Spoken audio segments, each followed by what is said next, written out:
Well, we did ask the government to put forward one of the ministers who've called for a debate on migration policies in recent days. None were available. With us now, though, is Fine Gael TD John Clendenin and Paul Murphy of People Before Profit. I might start with you, John Clendenin, first. Your party leader, we saw him there in Connor's report, has said migration numbers are too high. What's the acceptable number of migrants coming into the country?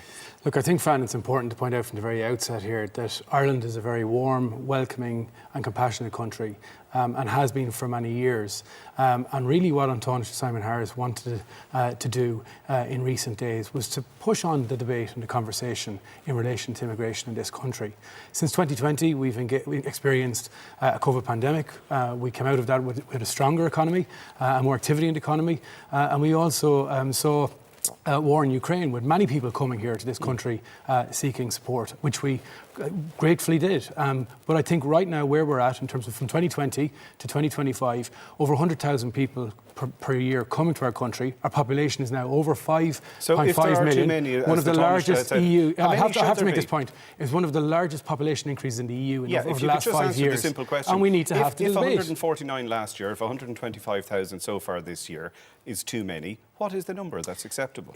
And that's the debate we want to have. But if the Taoiseach just said it, surely he has an idea. Around immigration, around population growth, and where we are in terms of our capacity right now.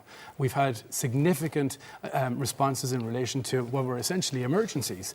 We were warm, compassionate, and we extended our hand of friendship to countries right around the world in terms of welcoming people. And we will continue to welcome people to Ireland. I think it's very important from this message to go out from here tonight is that Ireland will always remain a warm, welcoming and open country. So you can't put a number on what would be a reasonable number. What we do want to do is ensure that we have a system that is fair, firm and fast in terms of processing and strengthened enforcement. And these are all these should not be surprises to the opposition, because they were in our programme for government and we did campaign for them.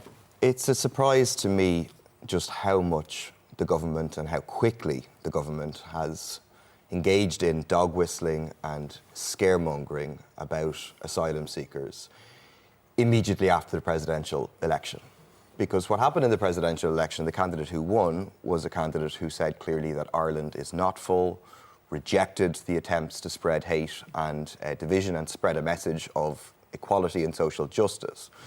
But it seems that in a reaction to the election and the hammering that the candidates of Fine Gael and Fianna Fáil got, the government took a turn to blame immigrants. I mean, Fintan O'Toole put it very, very well in the Irish Times. And what we have seen and what we have tonight is dog whistling. But what's wrong with having a debate? Nothing wrong. But right, then why are you accusing people of dog whistling? I want to have the debate, but instead you get on to have a debate with someone like John and they keep repeating, we want to have a debate. No, let's have the debate. And let's have the debate then based on facts. So the facts are that the number of refugees and asylum seekers coming to Ireland has reduced. 2022, at the height of the war, in terms of the invasion of Ukraine, it was about 85,000. That went down the following year to about 45,000. It went down the following year to about 30,000. This year, it'll be a bit more than 20,000. So they're saying now that migration is too high, but actually it's a figure that's coming down. So what has changed is they feel under political pressure. And it is very clearly an attempt to distract from all of their failures in terms of housing, over 5,000 children growing up in emergency accommodation, and so on, and to blame the most vulnerable. Given what Paul Murphy has said, why are you now saying Look, I think, first of all, we need to have a mature debate. I think accusations of dog whistling are some of the what would you like to do? Let's have the debate, John. Stop calling for the debate. Let's have the debate. Week where there's accusations that the government were claiming that international protection applicants were scamming the system. Like, we need to get mature here. But Paul Murphy has just made a fairly valid point. The number of here, migrants coming in now is lower than it was.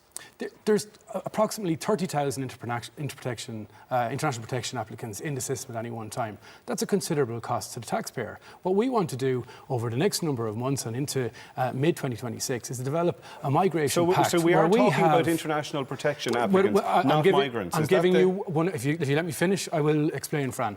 Through a migration pact, we want to ensure that if it's international protection, that we have an efficient process that gives people the opportunity to come here, to apply for asylum, And within a 12, 14-week process, we would need to reduce it significantly, that they know where they stand, that they can contribute to the Irish economy, to the Irish culture and to our local communities and society, or they go home. What's wrong with the that, alternative I must finish this point, because from a national immigration policy as well, I think we need to look at how our strategy is going to work. If you look at a county like mine, we've got vast amount of international population that's come through.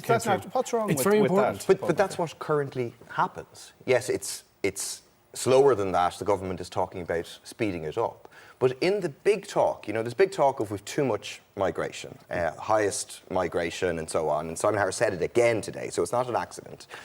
But really, all they're talking about changing, they're not talking about changing the Irish people coming here. They're not talking about changing the Europeans coming here. They're not talking about changing people coming here. Which is 58% of people who've come here so far this year. They're not presumably talking about stopping the healthcare workers who make up 1 in 4 of our nurses. They're not presumably talking about stopping the construction workers, 30,000 migrant workers here. They're not presumably talking about stopping migrant workers in terms of tech. Can I finish the point?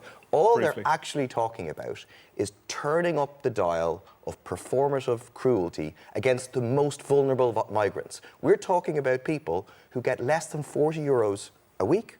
We're talking about over 600 people who are sleeping on the streets because they're not provided with any accommodation. Those who have accommodation are overcrowded, inappropriate accommodation. The humanity that this country has shown in recent years has been exemplary. What we want to do now, and based on Eurostat, and the Taoiseach produced these figures in the Dáil today, our net migration is running at double the national or the European average.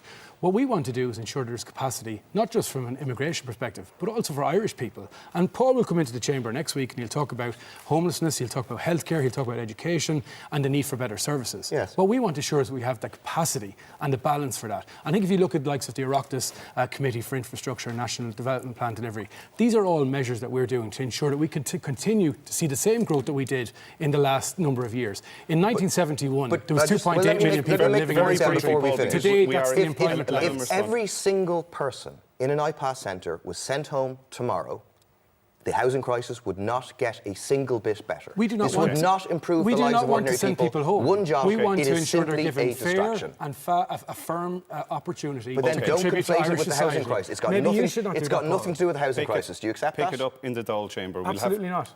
I don't agree at all. So it is to do with the housing crisis. It's to do with capacity across all factors of society, and that's what we are going to debate. If you send all the asylum seekers home, it would not have any impact. These people are not taking houses. It's a lie to suggest they're taking houses, and you're engaged in quite disgusting dogma. Ireland has a very proud reputation. Apart from the fact that nobody can hear you when you're shouting over each other, we're out of time. John Clendenin and Paul Murphy, thank you both. Miriam.